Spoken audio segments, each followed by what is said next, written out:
Welcome back to Bank Movie. Today I will show you a sci-fi, romance, drama film from 2016 titled Passengers. Spoilers ahead.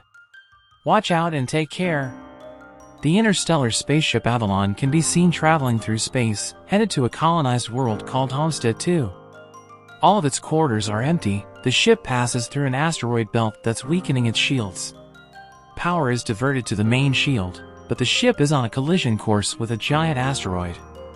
Suddenly, the asteroid collides with the ship, causing various malfunctions. The ship begins self-reparations, but one of the hibernation pods activates.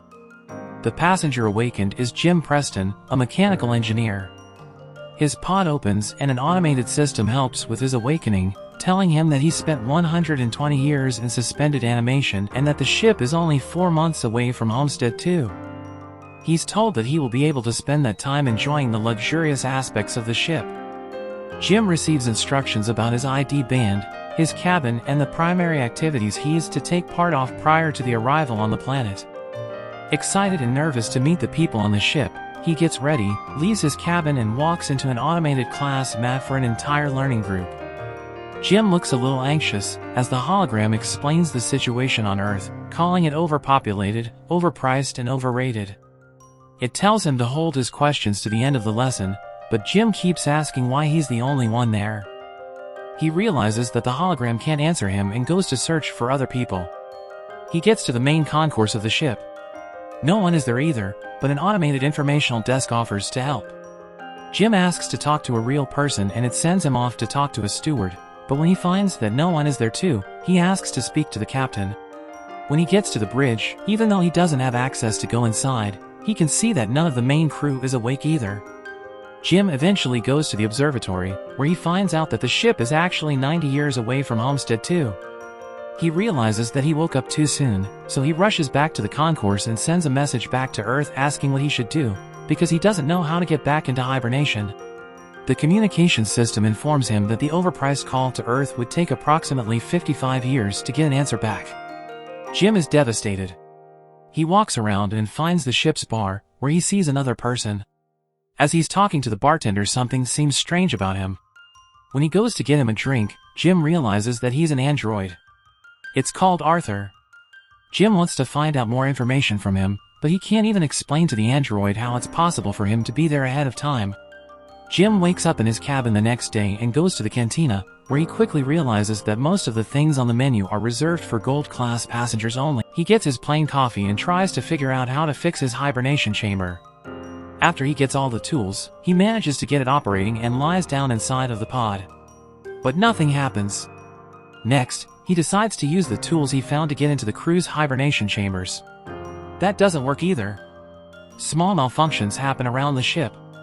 Jim keeps returning to the bar to drink, but mostly to talk to Arthur.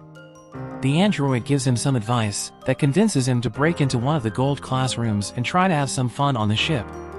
Jim tries all the restaurants, the games, the entertainment system. But as time passes, he becomes even more miserable to be there alone. One day, he gets drunk and wanders around the hibernation pods when he stumbles into an airlock with spacesuits designed for spacewalks.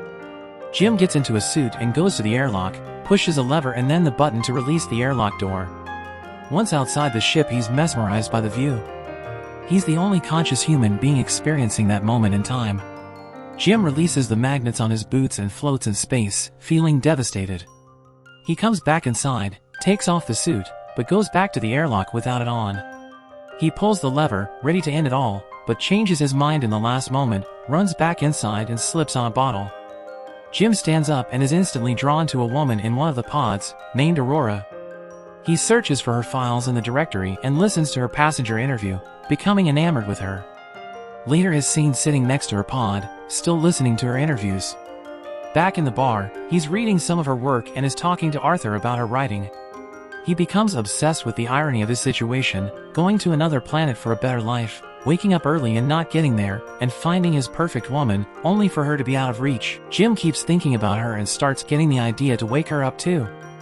He talks it over with the android, but he doesn't understand the conundrum. If he wakes her up for his own benefit, he'd be stranding her there with him, to die on the ship. Jim decides against it first, but as time goes by he can't let it go, until one day, he changes his mind. He goes to her pod and manages to activate it. As she's waking up and going through the same process as he did, he hides and goes back to his room. A little bit later he goes to the main concourse, hoping to find her. And there she is, just as confused as he was a year ago. Jim tells her they're the only ones awake and takes her to the observatory. Then he tells her that he can't get to neither the crew nor the main commands of the ship. Aurora freaks out and wants to get back into her pod.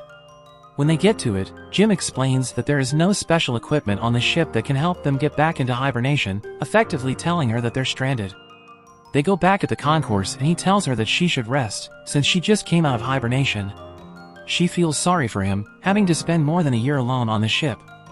Jim goes back to the bar, feeling regretful about what he did. He asks Arthur not to tell Aurora that he was the one that woke her up. The next day, Aurora wakes up. She goes back to the concourse and asks the automated info desk about the hibernation pods. Jim joins her there and they go to get breakfast. As they leave, the info desk has some sort of malfunction. In the cantina, Aurora realizes that Jim has been eating the same breakfast for more than a year and gets him one of the gold-class menus. They talk about the possibility to fix the pods, but, unlike Jim, Aurora isn't ready to give up. She searches through the infirmary, then goes through research documents, eventually ending up at the crew's hibernation quarters trying to break the doors open. Jim notices more malfunctions throughout the ship. Sometime later, Aurora laments about her life on the Avalon. She writes, jogs around the ship and swims in the pool, becoming more and more aware of her situation. She goes to the cantina to interview Jim, thinking that his story might be interesting. She asks why he immigrated to the colony. Jim answers with slogans from the company first, but then further explains that he hopes that on the new world he could be somebody, he could build a life. Later, they end up in the observatory and Aurora finally shares her reason to be there. Unlike the other passengers on the ship, she has a round-trip ticket. Her idea was to go to Homestead too, live there for a year and come back to Earth, to become the first journalist that has ever done that, writing the greatest story that ever was. Aurora slowly gives up on finding a way to fix their current predicament and Jim figures out a way to cheer her up. He takes her dancing, to the cinema, and to the basketball court. Lastly, he takes her to the bar to meet Arthur. She relaxes for a bit, until she remembers their situation. Jim is left alone with the android, feeling awful about what he's done to her. The next moment he's seen tinkering with something and then the other Aurora walks into the observatory to find a miniature of the Chrysler building he made for her. Sometime later, they go on a date at the bar. They have dinner and share stories about their lives. She tells him that her father died when she was a teenager. After the dinner, Jim takes Aurora to the airlock and they get into the spacesuits. They go out for a spacewalk together. Jim finally has someone to share that magnificent experience with. Jim switches off the magnets on their boots and they float together in space. They come back inside and immediately kiss, retreat to his cabin and sleep together. Soon after, they start living like a couple. Aurora moves into his cabin and writes about her life on the ship. They jog together, eat together, sleep together. Jim explores the ship further and finds the hydroponics bay. He brings Aurora flowers. One day the ship passes by a red giant and they go to the observatory to see it. It's Aurora's birthday, so later that night they celebrated in one of the many restaurants on the ship and then the bar. Jim goes to the washroom and prepares the ring he made for Aurora, while she stays in the bar chatting with Arthur. The android tells Aurora that Jim woke her up intentionally, unaware that he was still to keep that a secret. Suddenly, Jim comes back and she confronts him in absolute disbelief. She runs away furious and panicked. Jim comes back to his cabin to find all her things gone. He runs into her in the cantina the next day, but the moment he speaks, she runs away. Aurora is desperate. One night she goes over to Jim's cabin, punching and kicking him, wanting to kill him.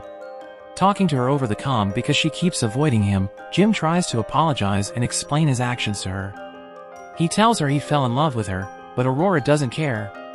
She can't forgive him for taking her life. One night, as Jim is in his cabin, another malfunction happens. The ship faces a critical error and the main command shuts down. Later, he walks into the elevator and it malfunctions. Aurora walks into the main concourse and sees that Jim has planted a tree there. Then, she goes to the cantina, where the food dispensary is also malfunctioning. Suddenly, both of them hear the voice of the deck chief over the comms, asking who planted the tree. They both run into the concourse and see Gus Mancuso standing in front of Jim's tree. They introduce themselves and tell the chief about the situation. He doesn't understand how 3 pods could fail. Mancuso takes them to the bridge and he discovers that there is something wrong with the ship, but the information on the systems has to be checked manually. When they leave the bridge, a robot almost falls on their heads, and the two of them tell Mancuso that malfunctions have been happening all over the ship more frequently. He says that shouldn't happen, as he shows them how to collect the data. Mancuso checks on the pods when Jim joins him there. He's figured out what happened with Aurora's pod. The deck chief finds what Jim did to be terrible. Later, he's at the bridge checking the collected data when Aurora joins him. They talk about what happened with her pod, but he tells her that he can't do anything about it. Jim walks in with the 16th broken robot. Mancuso feels the hibernation sickness, so he goes to rest, but as he walks out, he coughs out blood. That night, Aurora can't sleep, so she goes for a swim. Suddenly there is gravity loss throughout the ship and she starts drowning as the water from the pool moves with her. The gravity drive resets and she barely makes it out alive. They both run into each other going to find Mancuso. The 3 of them are back at the bridge, slowly discovering what has been going on with the ship. Mancuso figures out that something happened 2 years ago, taking out a major system. They need to find and fix what has caused the failure, because the entire ship is trying to pick up the slack. If they don't fix it, the entire vessel will be stranded. They go to find the problem, but Mancuso faints, so Jim and Aurora take him to the infirmary.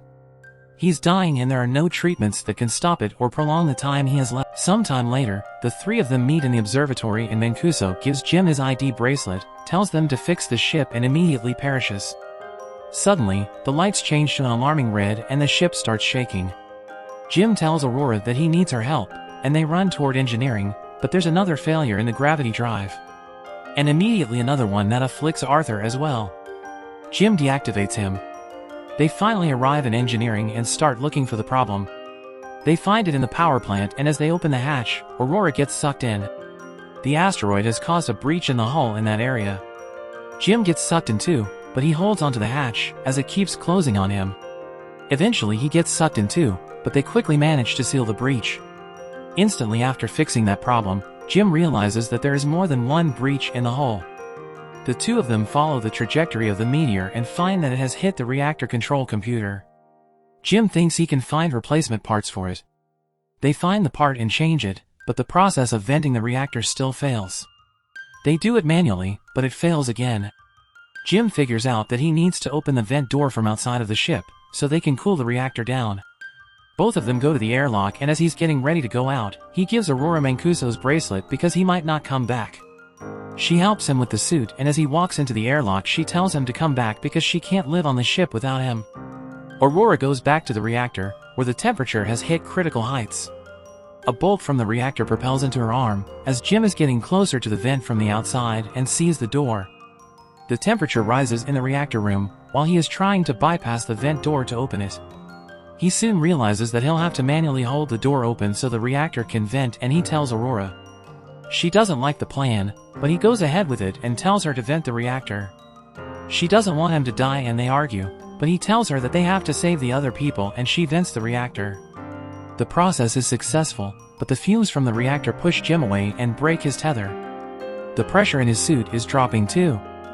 He tells Aurora what happened and she moves as fast as she can to get to another suit and bring him in. He apologizes to her again. 13:16. She puts on a suit and flies out to get him, but her tether is too short. She's pulled back, but suddenly grabs onto his tether and manages to pull him in. Aurora drags Jim into the infirmary, only to find out that he's already dead.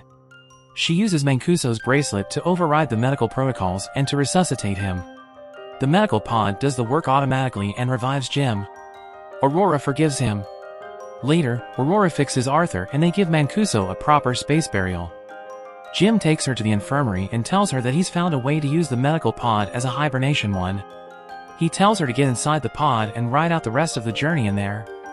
But, as is later revealed, she declines and decides to stay with him, awake on the ship. Jim finally proposes to her and they live out their lives on the ship. 88 years later, the Avalon arrives on Homestead too. The crew wakes up and finds the ship in a very unexpected state. Aurora leaves them a message, retelling the story of the life her and Jim had on the ship while the rest were sleeping.